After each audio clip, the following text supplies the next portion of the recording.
네, 지금부터는 투자해놓을 시간으로 이어가겠습니다. 여전히 시장은 급락세를 이어가고 있는데요. 오늘 우리 증시를 한번 진단해보고 각 섹터별로 투자 전략 한번 세워보겠습니다. 오늘 함께할 두 분은요. 위즈웨이브 이권희 대표, 퍼스트프라임 리서치 손여로 팀장 두 분과 함께하겠습니다. 어서 오세요. 안녕하십니까. 네, 그리고 저희가 마지막 순서로는 급락장이지만 좀 좋은 종목들 발굴하려는 탑픽주 시간도 준비가 되어 있으니까요. 끝까지 채널 고정하시기 바랍니다. 그럼 먼저 증시를 한번 진단부터 해보겠습니다. 트럼프의 관세 정책 강행 의지에 우리나라 증시뿐만 아니라 지금 글로벌 아시아 증시가 일제히 다 급락세를 보이고 있습니다. 장중에는 매도 사이드카가 발동되기도 하면서 코스피 지수가 2,400선이 붕괴됐고요. 현재도 5%에 가까운 급락세를 보이고 있습니다. 이권희 대표님, 지금 패닉색 물량이 출회되면서 시장이 극도의 공포 구간에 있는 것 같아요. 이제는 반대 매매에 대한 걱정까지 좀 해야 되는 상황인데 현재 구간에서 우리 개인 투자자분들 어떤 대응 전략을 좀 세워봐야 될까요? 일단 지금 이렇게 장이 이제 여러 시기에 맞춰서 급락이 나올 때가 또 있죠. 네, 이제 주로 이제 매크로 이슈 때문에 이렇게 빠지는 경우가 많은데 국내 이슈보다는 지금 미국의 이슈, 그다음에 미국 나스닥 선물의 반등, S&P 500 선물의 반등 여부에 따라서 지금 시장이 약간 출렁임도 있습니다. 지금 현재도 보면. 근데 여전히 지금은 현금으로 주식을 산 분들 같은 경우는 그닥 그렇게 걱정하실 필요는 없을 것 같고요. 오히려 이제 신용으로 이제 주식을 사신 분들 같은 경우는 좀 비중을 좀 조절하실 필요 있을 것 같고, 아예 이번 기회에 신용 물량을 조금 많이 줄여놓으시거나 아예 없애시는 것도 하나의 방법입니다. 그래야지 우리가 좀 시간을 기다릴 수가 있기 때문에 지금 밸류에이션 상으로 보나 미국 시장이 오를 때 우리나라가 올라간 폭이 적기 때문에 당연히 이제 조정폭도 더 적을 걸로 예상을 하고 있고, 미국발 악재가 지금 그러면 해소가 될 수 있느냐? 트럼프 풋이 나오거나 아니면 연준 풋이 나오거나 뭔가가 나와야 되는데 아직은 이번 주까지는 그닥 나올 가능성이 없다라고 보고 있고요. 지금 트럼프 대통령이 줬던 4월 9일까지 말이 그렇지 4월 초에 발표해놓고 4월 9일까지 조치를 취해라. 기업이 투자를 하거나 뭔가를 정책을 결정하는데 일주일도 시간을 안 주고 일주일 정도의 시간으로 해결하라고 하는 것 자체가 사실은 어불성설이죠. 예, 그러면 결국엔 이 관세에 관련돼서 미국이 전 세계를 타겟팅해서 지금 전쟁을 벌이고 있는데 거의 전시 상태처럼 지금 주가는 움직이고 있습니다. 그래서 오히려 근데 미국 시장이 더 급락하는 이유를 보면 미국의 월가의 사람들이라든지 미국 시장에서는 이미 알고 있는 겁니다. 이게 오히려 장기화되면 체질 개선이 될 수 있다라고 트럼프 정부는 얘기하지만 대부분 투자자들은 미국이 더 피해를 많이 볼 거다라고 좀 보고 있습니다. 그래서 이런 미국 시장에서의 또 급락이 한 이번 주 내내 이어진다라고 하면 어떤 조치가 나올 가능성이 높고요. 특히 이제 연준에서 어떤 얘기를 해줄지 여부, 그다음에 경기 침체 우려도 지금 부각되고 있는 중이고, 또 하나가 지금 경제 성장률 전망이 마이너스로 지금 떨어지고 있는 상황입니다. 이 관세 정책 하나로 아직 시행도 안 됐는데 그런 여러 가지를 봤을 때는 조만간에 이제 뭔가 반등의 계기가 나올 수 있는 정책적인 포지션이 좀 나오지 않겠나. 그 전까지는 우리 시장도 사실은 조금 보수적으로 대응하시는 게 맞겠다라고 말씀드리겠습니다. 네, 당분간은 좀 보수적인 스탠스를 취하자라고 말씀을 해주셨습니다. 현금으로 이 주식을 사시는 분들은 조금 투매에 동참을 하기보다는 조금 더 버텨보자라고 말씀을 해주셨고요. 신용 물량은 좀 비중을 줄이는 편이 좋겠다라고 조언을 해주셨습니다.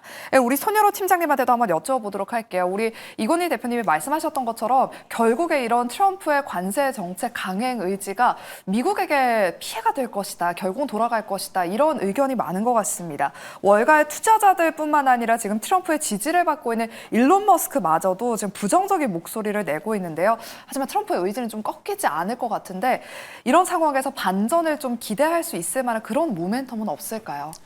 아무래도 좀 내수주 위주로 보는 게 좋다라고 판단합니다. 근데 이런 가치주나 내수주도 시장 대비 강한 것이지 양봉이 아닐 수 있기 때문에 괜히 매수했다가 다른 성장성 있는 종목들보다 낙폭은 덜하겠지만 평가 손실 가능성이 있어요. 그래서 어떤 눌림목 공략이 중요하다라고 판단하고 있고, 참 이 증권 전문가로 활동을 하면서 보고 싶지 않았던 상황이 자꾸 나오고 있습니다. 근데 그래도 저는 가끔 운을 좀 띄운 적이 있는 것 같아요. 이 트럼프 대통령이 취임했을 때 관세 이야기 나왔을 때 미국 같은 경우는 어떤 자신들의 국가 부채를 좀 줄일 것이다 이런 뷰가 있지만, 그런 부채를 줄이는 과정 속에서도 어떤 산업 전반이 좀 밀릴 것이다 이런 뷰가 있습니다.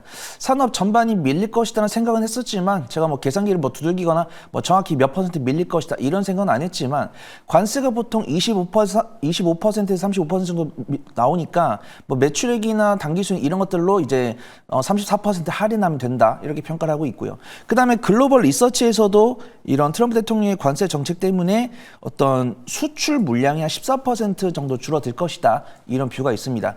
그다음에 트럼프 대통령과 절친이었던 일론 머스크 CEO도 이게 불완전한 이야기를 하고 있고 일론 머스크 CEO가 이번에 이 테슬라 주가 하락으로 인해서 거의 16조를 잃었다고 합니다. 그래서 16조를 잃으면서 뭐 트럼프 대통령과 사이가 안 좋다, 뭐 닷지부 수장을 내려놓는다, 알고 보니까 이런 정부 효율부가 뭐 정부의 승인도 없는 뭐 비공식 단체다 이런 식으로 부정적인 흐름이 나오니까 부정적인 이야기가 나오고 있고요.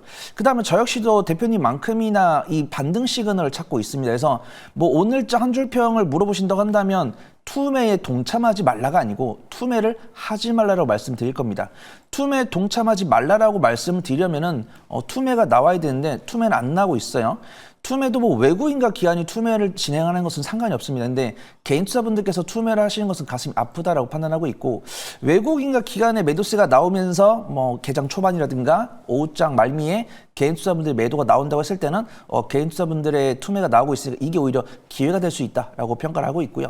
지금 이런 상황에서 어떤 공략할 수 있는 섹터가 많이 보이진 않습니다. 아무래도 정치 인맥주를 시청자분들께 권해드리긴 어려울 것 같고 정책 수혜주라든가 아니면 관세에 좀 영향이 좀 덜할 수 있는 그런 섹터들 위주로 보시는 거고 이 마음을 좀 단단히 갖고 계시는 게 가장 중요해 보인다. 그렇게 말씀을 좀 드리도록 하겠습니다. 네, 우리 손으로 팀장님은 내수 쪽 그리고 관세 영향이 좀 덜한 섹터에 관심을 가져보자라고 말씀을 해주셨습니다. 그리고 앞서 우리 이건희 대표님은 지금 미국 경제 성장률이 마이너스까지 전망되고 있기 때문에 연준에서 어떤 코멘트가 나오는지 주목해보자라는 코멘트까지 덧붙여 주셨으니까요. 증시의 반전을 좀 기대할 수 있을 만한 그런 모멘텀이 빨리 생기길 한번 기대해 보겠습니다. 그리고 지금 최근 달러 약세 현상이 이어지면서 이에 따라 엔화가 강세 기조를 보이고 있습니다. 지금 일본 10년물 국채 금리도 급락을 하고 있는데요. 이건희 대표님, 이에 따라서 지금 엔캐리 청산 우려가 또 한 번 시장에 노출되는 것 아니냐 하는 그런 우려가 나오고 있습니다. 작년 8월의 악몽, 엔캐리 트레이드 청산이 그때 한창 시끄러웠잖아요. 또 재현하는 것 아닌지 걱정이 있는데 어떻게 보실까요? 지금 이제 환율의 흐름을 좀 보시면 최근에 이제 엔화가 굉장히 강세를 띠고 있고 그다음에 지금 달러화는 약세로 가고 있죠. 그래서 달러 약세 기조 때문에 지금 채권 금리도 10년물 국채 금리 기준으로 보면은 이제 4%대가 깨지고 3%대로 진입을 했고, 근데 오히려 이제 일본의 10년물 금리 같은 경우는 1.1%를 넘어갔습니다. 그 얘기는 무슨 말이냐면 이제 일본은 금리가 계속 시장 금리가 올라오고 있는데 또 최근에 이제 BOJ에서 금리를 더 추가로 인상할 수 있다는 얘기를 지금 하고 있죠. 그러면 점점 금리 폭이 줄어들면서 두 상대 가치 통화 가치가 한쪽은 줄고 한쪽은 올라가는 그런 현상이 지금 급격하게 나오고 있기 때문에 엔캐리 트레이드가 이제 오랜 동안 투자했던 한 3, 40년 전에 투자했던 것들이 회수되지 않겠냐라는 그런 얘기들이 나왔습니다. 기존에 이제 작년 8월 5일 날 있었던 그 엔캐리 트레이드에 대한 공포, 이거는 이제 일시적으로 어떻게 보면 단기 자금들이 이제 충격을 준 거라고 보면, 지금 걱정하는 거는 장기로 투자했던 자금들이 이제 하나둘씩 청산되는 게 아니냐라는 얘기가 좀 나오고 있어서 트럼프 정부가 취하고 있는 그 달러화 약세, 그다음에 채권 금리의 하락, 국채 금리 하락 수준은 잘 맞아서 가고 있는데, 문제는 이제 이것 때문에 사실은 엔화로 이제 달러를 바꿔서 투자했던 자금들은 더 이상 이제 그쪽에 있을 필요가 없는 상황이 좀 될 가능성이 높습니다. 그래서 지금 기축통화국이 자신의 통화를 약세로 만들겠다라고 하는 것 자체가 사실 좀 어불성설이거든요. 그 얘기는 여전히 이제 이런 정책이 얼마나 폭풍을 낳을 수 있는지 여부가 좀 걱정되고 있고요. 그러다 보니까 지금 최근에 미국 시장이 하락하는 여파도 AI 투자의 축소부터 시작해서 그다음에 지금 관세 정책, 거기에 지금 엔캐리 트레이드까지 지금 같이 얘기가 좀 되고 있는 상황이어서 세 가지 악재가 지금 굉장히 증폭되면서 미국의 이제 사실은 빅테크 회사들, M7을 비롯한 회사들 중심으로 급락이 나오는 그런 형태가 지금 보여주고 있기 때문에 여전히 이제 지금 이런 시기에 사실은 너무 이렇게 공격적으로 대응하시기보다는 근데 이런 것들이 뭐 항상 최악으로 가는 것 같지만 시장이 최악의 상황에서도 또 뭐 반등이 나올 가능성이 있죠. 또 뭐 연준이 뭐 금리 인하를 추가적으로 더 하겠다라고 포멘트를 날린다든지 여러 가지 이제 얘기들이 나올 가능성이 있으니까 조금 더 지켜보시고 진짜 이제 트럼프가 이게 협상용인지 뭐 아니면 진짜 본인이 그게 신념이어서 그걸 집행을 할지 여부도 좀 지켜보셔야 되고 뭐 각 나라별로 부과된 관세도 보면 이게 너무 주먹구구식으로 막 부과해가지고 공부 안 한 애들이 그냥 막 한 거 아니냐 뭐 이런 얘기도 있습니다. 그러니까 너무 지금 시간에 쫓기고 있는 거는 트럼프다라는 거를 지금 전 세계가 알고 있기 때문에 생각보다 조금 시장은 충격을 받을 수 있겠지만 뭐 이런 충격을 받는 와중에 해결책이 좀 나오지 않겠나라고 보고 있습니다. 네, 알겠습니다. 증시 진단은 여기까지 한번 해보도록 하겠고요. 다음으로는 저희가 섹터별로 한번 진단을 해보겠습니다. 먼저 반도체 섹터부터 짚어보도록 할게요. 미국 관세 정책에 따라 우리나라의 대미 수출이 13% 넘게 감소할 것으로 내다보면서 손실 규모도 10조 원에 다다를 것이란 전망이 나오고 있습니다. 그래서 그런지 오늘 우리나라의 또 수출 비중이 가장 높은 반도체 섹터가 밀리면서 지금 SK하이닉스가 장중 최저치를 갈아치우고 있습니다. 현재 17만 원 선 도 붕괴되면서 8% 넘는 지금 급락세를 보이고 있는데요. 손유로 팀장님, 그래도 내일 삼성전자의 잠정 실적 발표가 있잖아요. 좀 좋은 소식이 나온다면 되돌릴 수 있지 않을까요? 어떻게 보실까요? 반도체 섹터 현재 투자 전략 세워주실게요. 네, 어떤 시장에 대한 이 종목에 대한 전망과 투심이 시점이 일치하지 않기 때문에 항상 대응을 해야 된다 그런 생각이 듭니다. 그래서 삼성전자의 실적 발표에 대해서는 보수적으로 보는 뷰가 많더라고요. 그래서 작년 동년 동기 대비해서 실적이 영업이익 한 20% 정도 감소해서 나올 것이고 그 이유는 반도체 메모리 가격 하락이다 이렇게 평가를 하고 있습니다. 우리가 이걸 다 알면은 불확실성 제거 일환으로 반등이 나오는 게 사실이죠. 근데 반등이 나오지 않는 것은 이 삼성전자를 바라보는 시선보다 매크로 변수에 대한 불확실성 때문인 것 같습니다. 그 다음에 제가 메모리 반도체 가격을 좀 검색을 해봤는데 글로벌 리서치에 따르면은 반도체 가격이 반등한 지가 한 달이 됐습니다. 그래서 4주 전에 반도체 가격에 대한 반등이 나왔고 그 다음에 11시간 전에 나온 뉴스를 보더라도 D램 가격이 한 달 사이 13% 추가 상승이 나왔기 때문에 2분기랑 3분기에는 같은 대수를 팔았을 때 실적이 개선되는 게 맞다라고 평가를 합니다. 근데 지금 삼성전자, SK하이닉스의 외국인과 기관의 매수세가 많이 나오면서 앵커님 말씀해 주신 것처럼 기술적 이제 반등 위치에서 반등 나오지 못하고 밀린 이유는 가격은 올라가고 있지만 피해 증가보다 Q의 감소가 더 클 것이기 때문에 실적이 2분기에도 바닥이 안 나오지 않을까 그런 우려에 좀 매도를 하는 것 같습니다. 그래서 저는 이제 뭐 AI나 HBM의 성장에 대해서는 의심하진 않지만 어떤 매크로 변수나 어떤 좀 투자에 대한 부담감 이런 것들이 나올 때 좀 쉬어갈 수 있다라고 판단하고 있고요. 뭐 물론 이 삼성전자, SK하이닉스를 제외한 나머지 반도체 기업들은 손절이 필요한 종목도 분명히 있겠지만 삼성전자랑 SK하이닉스를 보유하신 분이 했을 때는 이제 뭐 어떤 대응보다는 좀 보유 관점을 보셔도 좀 괜찮지 않을까 좀 개인적으로 평가하고 있습니다. 네, HBM 시장의 성장세는 여전하기 때문에 지금 매크로적인 이슈에 의해서 지금 급락하고 있다라고 짚어주셨습니다. 뭐 삼성전자나 SK하이닉스 같은 반도체 대장주는 계속해서 홀딩해보자라고 말씀해 주셨고요. 트럼프의 이러한 무차별 관세 정책에 대응하기 위해서 우리 국내 조선사들이 대미 통상 협상 카드로 부각받을 수 있다는 가능성에 힘이 실리고 있습니다. 이건희 대표님, 트럼프 대통령이 되자마자 우리 국내 K조선사들의 러브콜을 보냈었잖아요. 지금 이런 난제를 풀 해결책으로 조선이 떠오르고 있는데 조선주들은 좀 믿고 투자해봐도 될까요? 네, 뭐 지금 뭐 이 조선주도 오늘은 좀 안 좋죠. 뭐 현대중공업이 7% 이상 빠지고 있는데 방산주도 같이 빠지고 있고. 그러니까 결국엔 지금은 이제 물론 이게 중장기적으로 보면 미국이 꼭 필요한 쪽이 조선이기 때문에 우리의 도움이 필요하다라는 부분에서는 긍정적인 모멘텀 여전히 있다라고 보고 있고요. 근데 지금 당장 뭐 가격적으로 매력이 있냐라고 보면 또 그닥 또 매력은 없습니다. 사실은 조정폭이 그렇게 크지 않았고 그러면 이제 이게 추가 조정도 감안하시고 좀 대응하셔야 되는 건 맞고요.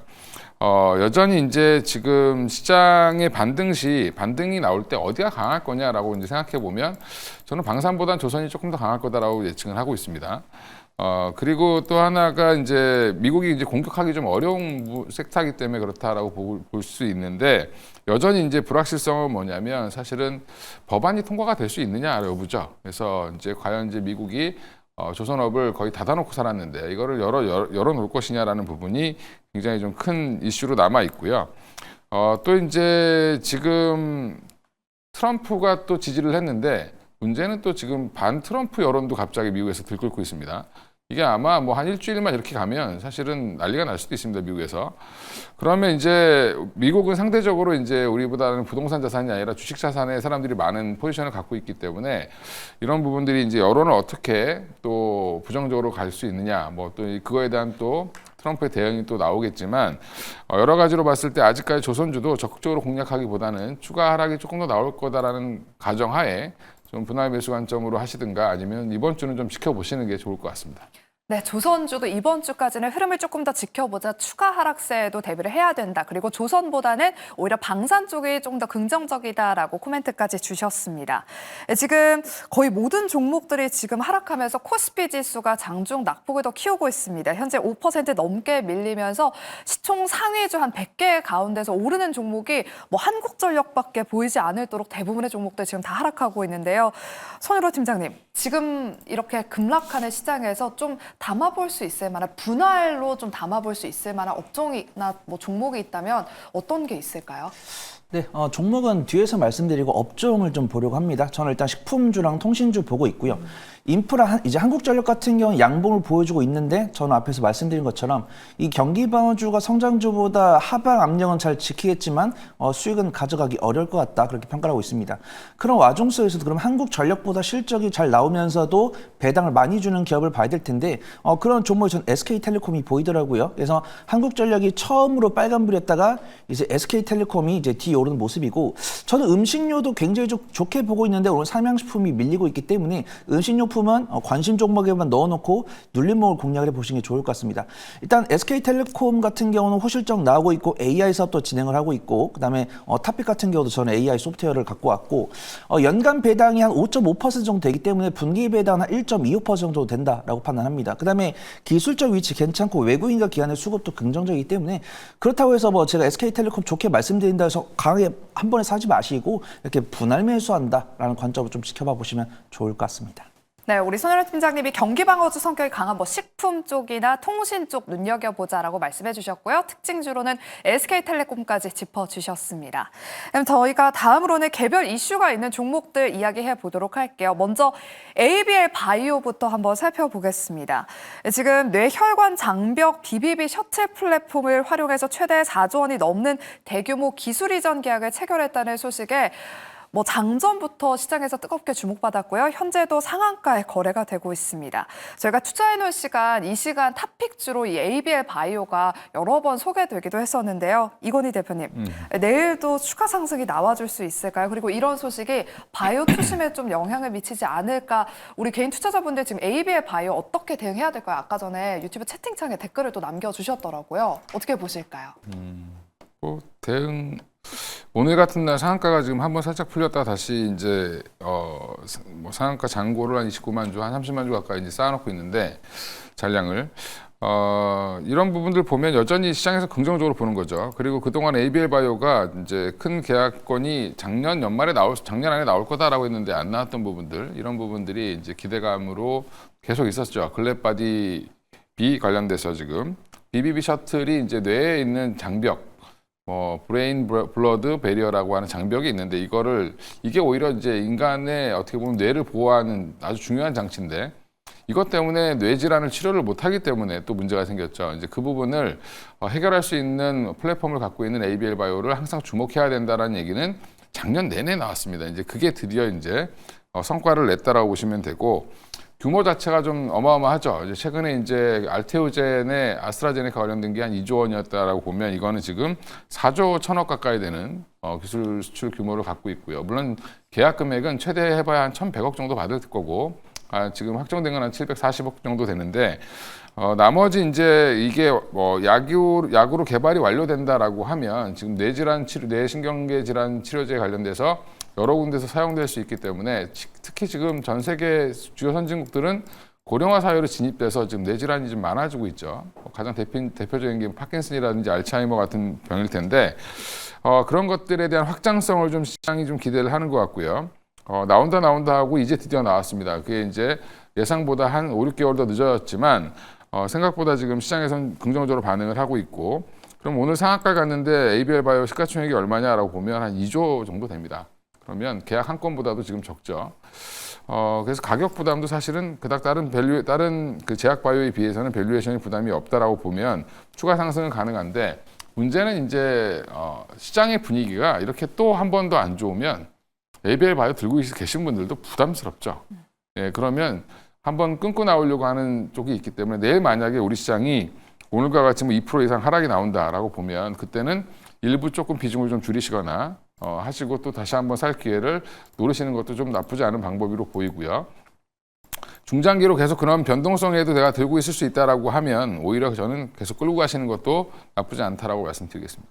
네, 알겠습니다. 그럼 마지막으로는 저희가 정치 테마주로 지금 수급이 다 쏠려 있어서 짧게 한번 전략 여쭤보도록 할게요. 현재 상한가에 거래가 되고 있거나 20% 넘게 급등하고 있는 종목들 대부분이 다 정치 테마주들입니다. 손유로 팀장님, 이제 조기 대선 국면에 접어들었습니다. 만약에 내가 트레이딩을 해본다 하면 어떤 대응 전략이 필요할지 오늘 뭐 여러 가지 인물주부터 시작해서 정책주까지 너나 할 것 없이 다 오르고 있습니다. 네, 뭐 안타까운 점과 긍정적인 점이 한 가지 있다라고 판단합니다. 안타까운 점은 변동성이 너무 크다는 것이고 긍정적인 점은 외국인과 기관이 사고 있다는 것입니다. 그래서 외국인과 기관 같은 경우는 투자 원칙이 있고 어떤 원칙에 부합되지 않은 종목은 살 수조차 없는데 외국인과 기관이 매수를 하고 있다는 것은 어떤 뭐 금융권에서도 좀 허락을 해줬다라고 평가할 수가 있고요. 지금 우리가 알고 있는 종목들 중에서 우리가 이미 알고 있는 뭐 윤석열 전 대통령 관련주라든가 이재명 당대표 관련 종목들은 이제 외국인과 기관의 매도세가 나오고 확실하게 이들 뒤에서 어떤 대권 후보라든가 이분을 대체할 그런 후보로 언급되는 종목들이 움직이는 모습입니다. 그래서 저는 딱히 권해드리고 싶지는 않지만 내가 예를 들어서 내가 갖고 있는 투자금의 한 5% 이내로 운용을 한다 했을 때는 공부하는 차원에서 뭐 내가 관심 있는 후보의 관련주 검색을 하셔가지고 이미 시세나 거래대금이 나오지 않은 종목들 중에서 손절가 5% 정도 잡고 그냥 소액 정도 투자를 해보시면 그 정도 좀 재밌지 않을까 판단해 보도록 하겠습니다. 네, 변동성이 크지만 그래도 외국인과 기관도 지금 정치 테마주를 담고 있다라고 코멘트해 주셨습니다. 저희가 오늘 정말 다양한 섹터들을 다뤄봤는데 마지막 순서로 급락하는 시장에서도 좀 공략할 수 있을 만한 종목, 혹시나 시장이 이제 돌아선다면 빠르게 올라올 수 있을 만한 그런 종목들 탑픽주 한번 알아보도록 할게요. 먼저 우리 이건희 대표님, 오늘 어떤 종목 준비해 오셨을까요?